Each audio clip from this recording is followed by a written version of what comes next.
30% పెడితే గవర్నమెంట్ 70% ఇస్తుంది. మనం 40% పెడితే వాళ్ళు 60% ఇస్తారు.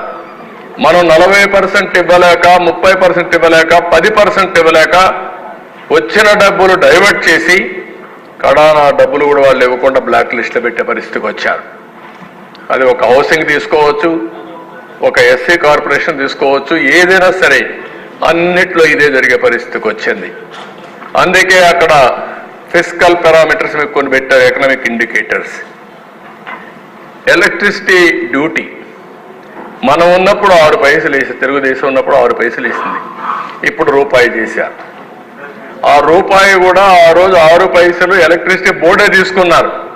వీళ్ళు వచ్చిన తర్వాత రూపాయి ఎలక్ట్రిసిటీ డ్యూటీ వేసి గవర్నమెంట్ లాగా వేసుకునే పరిస్థితికి వచ్చారు. దానివల్ల ఇంకా క్రైసిస్ పెరిగే పరిస్థితికి వచ్చింది. వాటర్ టారిఫ్ కేఎల్ ఆ రోజు 40 రూపాయలు ఉంటే ఈరోజు 120 రూపాయలు పెరిగింది. ఇంకో పక్క శాండ్ ఫ్రీ ఉంటే 475. ఆర్టీసీ బస్ రేట్లు 0.6 నుంచి 2.6 ఉంటే 0.8, 2.7. ఫిస్కల్ డెఫిషిట్ 35,000 రూపాయలు ఉంటే ఇప్పుడు 60,000 రూపాయలు, 60,000.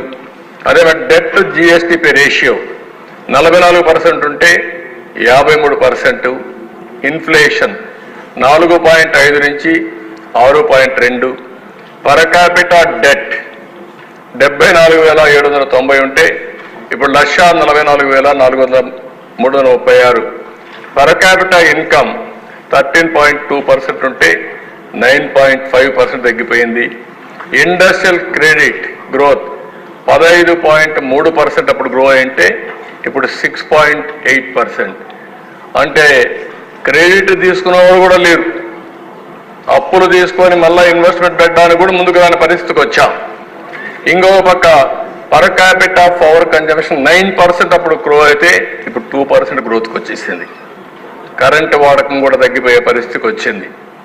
యూనిట్ స్టార్టెడ్ ప్రొడక్షన్ 285 వస్తే ఇప్పుడు 80 వచ్చాయి. ఆ రోజు సిఏజిఆర్లో జిఎస్టిపి థర్డ్ ఫాస్టెస్ట్ స్టేట్ ఇది మన ఆంధ్రప్రదేశ్, ఇప్పుడు 6కు పడ్డాం. ఈ స్లిప్ అనేది ఇంకా ఎక్కువగా ముందుకు పోయే పరిస్థితి వస్తుంది.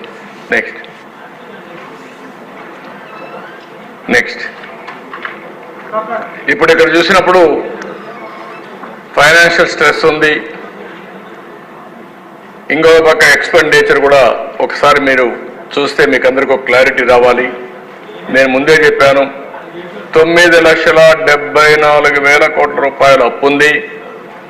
14-15లో మన ఆదాయం స్టేట్ ఓన్ రిసోర్సెస్ వచ్చి 38,000 కోట్లుంటే salaries, pensions excluding welfare pensions అవన్నీ తీయేస్తే 24,708 ఉంది, అది 65%.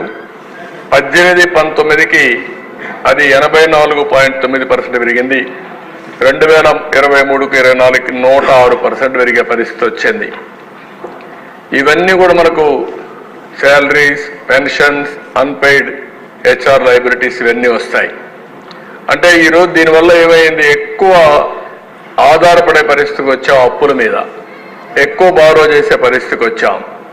ఈరోజు 24-25కి ఎక్కడ చేరామంటే శాలరీస్, పెన్షన్స్ 92,809 కోట్లు, debt servicing including corporations 71,881, essential committed expenditure 1,64,750, United revenue, state own revenues, all these things మీరు లెక్కేసుకుంటే 1,45,643. ఆ స్లైడ్ మీరు చూసినప్పుడు మన ఆదాయం మొత్తం 1,45,643 మొత్తం ట్యాక్స్ రెవల్యూషన్ సెంట్రల్ గవర్నమెంట్ ఇచ్చేది, స్టేట్ గవర్నమెంట్ వచ్చేది మొత్తం ఆదాయం. దాంట్లో మన ఖర్చులు ఎసెన్షియల్స్ ఖర్చులే శాలరీస్, పెన్షన్స్ అన్ని 93,000 కోట్లు. అప్పు వడ్డీ 72,000 కోట్లు. 72,000 కోట్ల రూపాయలు మనకు వచ్చే ఆదాయం నుంచి అప్పులు కట్టాలి, వడ్డీలు కట్టాలి, ఆ పైన శాలరీస్, పెన్షన్స్, ఎసెన్షియల్ సర్వీసెస్ అన్నిటి ఖర్చు పెట్టాలి. దీంట్లో గ్యాప్ చూస్తే 19,000 కోట్ల రూపాయలు యాజ్ ఆన్ నౌ. దానికే ఇంకా ఆలోచించారు. మీరు అందరూ కూడా ఆలోచించి ఇన్నోవేటివ్గా ప్రజలకు కూడా తెలియాలి, అన్ని విషయాలు వాళ్ళకు తెలియాలి, మీకు తెలియాలి. తెలిసిన తర్వాత ఏం చేయాలో అక్కడి నుంచి ప్రారంభించాలి. ఆదాయాన్ని పెంచుకునే మార్గాలు ఆలోచించాలి. ఎవ్రీ 100 రూపాయలు మనకు ఆదాయం వస్తే 113 కోట్లు 13 రూపాయలు ఖర్చులకు కావాలి. అంటే 13 రూపాయలు అప్పులన్నా చేయాలి, లేకుంటే ఏం చేయాలి ఇక్కడికి మళ్ళా మనం ప్రామిస్ చేసేటి ఎక్స్ట్రా లేవు. నెక్స్ట్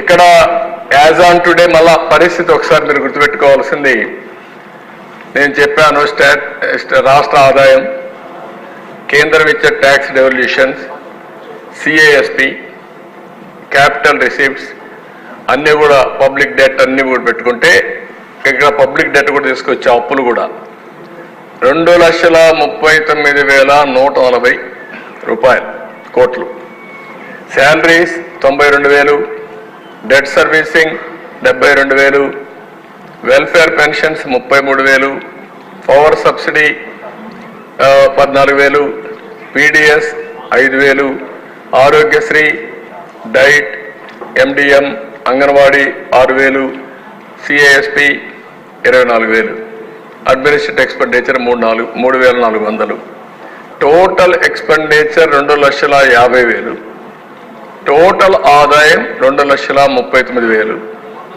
మనకిప్పుడు మైనస్ 11,685 కోట్లు ఉంది. అవుట్ స్టాండింగ్ 1,13,000 ప్లస్ 22,000 రెండు కలిపితే 1,46,000 కోట్లు. అంటే మొత్తం ఈ సంవత్సరం మన డెఫిసిట్ చూస్తే 1,46,000 కోట్లు ఉంది. ఈ ఇయర్ అంటే బిగినింగ్ కాబట్టి this is the problem. Next summary. ఒకసారి ఈ అసెంబ్లీ ద్వారా రాష్ట్ర ప్రజలందరికీ విజ్ఞప్తి చేస్తున్నా, ఎందుకు ఈ విధంగా జరిగింది అనుకున్నప్పుడు రాష్ట్ర విభజన మనకు కొంత నష్టం కలిగించింది.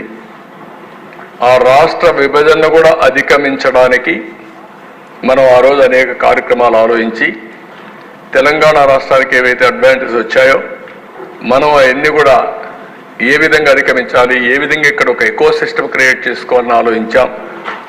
కానీ 1924 విభజన కంటే తీవ్రమైన నష్టం రాష్ట్రానికి జరిగింది. కోలుకోలేని దెబ్బ తగిలింది. అందుకే ఇక్కడ మళ్ళా నేను బ్రీఫ్ చేస్తున్న 6 వైట్ పేపర్లు మనం పబ్లిసైజ్ చేశాం.